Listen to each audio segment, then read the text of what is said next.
समझ नहीं आ रहा अपने सैलरी इंक्रीमेंट का क्या करूं। बेटा इतना क्या सोच रहा है, अपने म्यूचुअल फंड्स के एसआईपी का टॉप अप करा ले। This is the right time. क्या समझ में नहीं आया।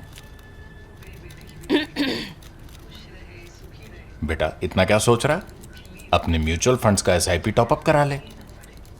This is the right time. अब समझा।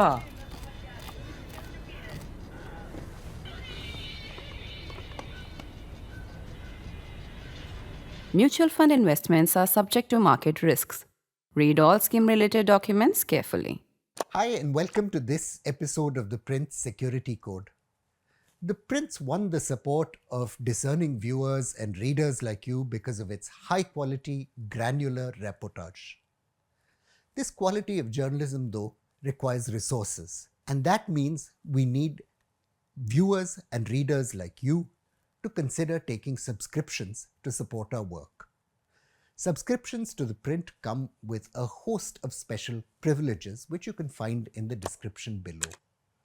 I urge you to support our work and help us produce more quality programming and writing.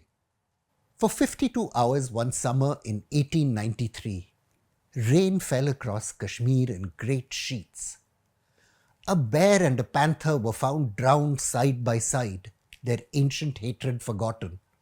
Ponies and cattle climbed into the verandas of the elegant homes on the right bank of the Jhelum River. Faced with a wall of water, colonial civil servant Walter Roper Lawrence writes, the village of Tulmula ripped the holy flags from their shrines and planted them along the floodplains to warn the waters away. Even nature, they reasoned, would not dare insult the ancient saints by crossing that line. Everyone wasn't pleased with this deep popular faith, or charlatanism if one wished to so call it.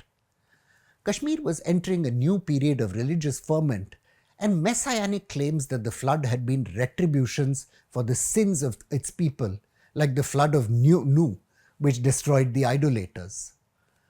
Armed with ideas from Aligarh and Lahore, Mirwaiz Rasool Shah, the head of Srinagar's Jamia Masjid, set about eradicating Bid'ah, the syncretic folk practices woven through peasant Islam in Kashmir. In 1889, Rasool Shah established a seminary, the Nusratul Islam at Rajouri Kadal, the first formal school offering both secular and religious education to Kashmir's Muslims. The seminary, which is today known as the Islamia School, flowered into an educational organization, the Anjuman-e-Nusratul Islam. Islam is a sick child that needs its mother's care and sympathy, one student at the Islamia School declaimed. In his public speeches, Mirwaiz Rasool Shah left little doubt about what that love and care was. The deification of saints and veneration of holy relics were Hindu practices which in his view had corroded Islam from within. Later in the 19th century, scholar Yoginder Sikand writes, the neoconservative Ahle Hadith movement began to preach an even more austere new faith based on the laws of Sharia. The kernels of a genuine Islamist movement had been planted in Kashmir's flood-ravaged soil. This month, almost unnoticed outside Kashmir, the Union Home Ministry banned the Awami Action Committee, the political platform that emerged from the Anjuman-e-Nusratul Islam and a once powerful part of the secessionist coalition, the All Parties Hurriyat Conference. The Shia counterpart, the Jammu and Kashmir Ittihadul Muslimin too, was banned. Ever since Kashmir lost its special constitutional status in 2019, the Awami Action Committee and the Ittihadul Muslimin had escaped proscription, with New Delhi hoping its leaders would steer their followers towards democratic politics. To some in the Bharatiya Janata Party, sources in the Union Home Ministry have told The Print, these groups seem like potential partners too for weakening the influence of the established parties like the National Conference. Legal appeals against the ban are certain to be filed, but a critical door in Kashmir politics seems to have been permanently shut. What does this mean? 2 decades ago, in the high noon of peace negotiations between then Prime Minister Manmohan Singh and Pakistan's former President General Pervez Musharraf, it's possible Mirwaiz Umar Farooq imagined himself as a king about to ascend his throne. The agenda is pretty much set, Mirwaiz Rasool's young descendant told an interviewer. It is in September 2007 that India and Pakistan are looking at in terms of announcing something on Kashmir. Let us come out of our delusions, he had asserted at a speech in Muzaffarabad in 2006. Our fight on the political, diplomatic and military fronts has not achieved anything other than creating more graveyards. As the chairperson of the Hurriyat, Mirwaiz had obvious reason to hope the peace deal, which centered on an end to terrorism, open borders, and creating symmetrical autonomous regions on both sides of the line of control, would lead him to power in Srinagar. After all, a peace deal with Kashmiri secessionists was the obvious political solution. However, things didn't work quite as planned, or dreamed if you prefer. Like much to do with colonial India, the rise of the Anjuman was a response to the challenge of modernity. Faced with the increasingly active presence of English missionaries, scholar Asif Ahmad Bhatt writes, Mirwaiz Rasool Shah began to fear for his flock. The cleric's anxieties about the English, interestingly, were shared by Kashmir's ruler Maharaja Pratap Singh, who had been deposed in 1889 among charges of misadministration and then reinstated under the charge of a British-appointed council. The institution of the Mirwaiz, historian Mridu Rai has recorded, represented a Kashmiri Muslim elite whose interests were profoundly entwined with the Dogra monarchy. The rise of Sheikh Muhammad Abdullah and his All Jammu and Kashmir Muslim Conference posed a significant political challenge to this order. Abdullah, for his part, allied with Srinagar's second Mirwaiz, the head of the more traditional Khanka-e-Maula or Shah-e-Hamdan shrine, as those of you who have visited Srinagar may know it as. Kashmir's two rival Mirwaiz and its fledgling political parties often battled for power in the streets and fought the Maharaja's police. Following independence, they found themselves forced together as allies. Faced with the breakdown of his relationship with Prime Minister Jawaharlal Nehru in 1953, the result of his renewed pursuit of independence, Sheikh Abdullah reached out to the Mirwaiz. After the disappearance of a revered religious relic from the Hazrat Bal shrine in 1963, the two sides joined together to exert pressure on New Delhi. Even as mobs attacked properties owned by Chief Minister Bakshi Ghulam Muhammad's family, political scientist Navneeta Chadda Behra has written, the Mirwaiz and Sheikh Abdullah ran, I quote, an unauthorized parallel administration controlling traffic, prices and commerce. This was the genesis of the Awami Action Party, the political front of the Mirwaiz's Srinagar religious base. From his pulpit, Mirwaiz Muhammad Farooq made thinly veiled pleas for Pakistani victory in the build-up to the War of 1965, backing up similar calls by radical elements in Sheikh Abdullah's plebiscite front.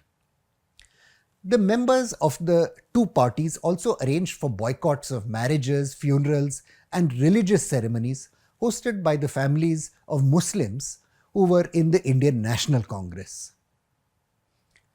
Later in 1983, former Chief Minister Farooq Abdullah allied with Mirwaiz Muhammad Farooq in what was called the Double Farooq Alliance. This led to an election campaign marred by ugly communal invective.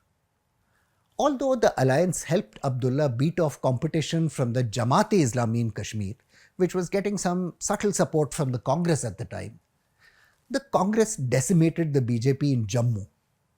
The ethnic religious fault lines in the state between Muslim Kashmir and Hindu Jammu deepened significantly, damaging the state's cultural fabric. The consolidation of Kashmiri identity along communal lines was a key moment in the journey towards the long jihad. Even though Chief Minister Farooq drew back into the Congress fold in the 1987 elections, the genie was out of the bottle. Forces had been unleashed that no political leader could control. Mirwaiz Umar Farooq in his last years sought to claw back his authority. He publicly condemned Jammu and Kashmir Liberation Front terrorists for kidnapping former Chief Minister Mufti Muhammad Saeed's daughter, Rubia Saeed. Later, the scholar Balraj Puri reveals he began reaching out to intermediaries in New Delhi, including former Defence Minister George Fernandes, to open some kind of political dialogue. This outreach effort was to lead to Mirwaiz Farooq's assassination in the summer of 1990, a crime for which two alleged perpetrators are now finally being tried decades on. 4 weeks after the assassination, the jihadist who is thought to have ordered his killing, Muhammad Abdullah Bangru, was shot dead by police. A procession assembled to take the body to Srinagar's so-called martyrs' graveyard, the Mazar-e-Shuhada, and the terrorist was laid next to the Mirwaiz. For their supporters, both the assassin and his victim were martyrs. Martyrs, moreover, for the same cause. It's almost as if Kashmir's freedom movement had gone through the looking glass into a parallel universe. The new Mirwaiz, Umar Farooq, found himself leading the All Parties Hurriyat Conference at a young age. Like other Hurriyat constituents, the Awami Action Committee also spawned an armed group, Al-Umar, but it was mainly concerned with keeping rival jihadists out of the Mirwaiz's heartlands in the old city of Srinagar. Following the 2006 peace talks, the Mirwaiz found himself confronted by an increasingly bitter Sayyid Ali Shah Gilani, the patriarch of Jammu and Kashmir's Islamist movement. As violent street mobilizations against India began that year, the young new Mirwaiz's mother, fearing for her son's life, is believed to have counseled him to step back from peace negotiation. To the frustration of his interlocutors in the government of India, Mirwaiz Umar declined to contest elections or join in any direct dialogue with New Delhi. The failure of one-time secessionists in Kashmir's recent assembly elections, among them people like Abdul Rashid Sheikh or Engineer Rashid and Sajjad Ghani Lone, appears to have persuaded the government of India that there's no future in separatism and it will have to do business with mainstream parties like the National Conference and the People's Democratic Party. That might be painful for Prime Minister Narendra Modi, who has derided the leaders of both these parties as corrupt dinners. The decision, though, also holds out the prospect of finally removing the shadows Kashmir's violent past casts over its political present. I'm Praveen Swami and I'm a contributing editor to ThePrint. Thank you for watching this episode of Security Code.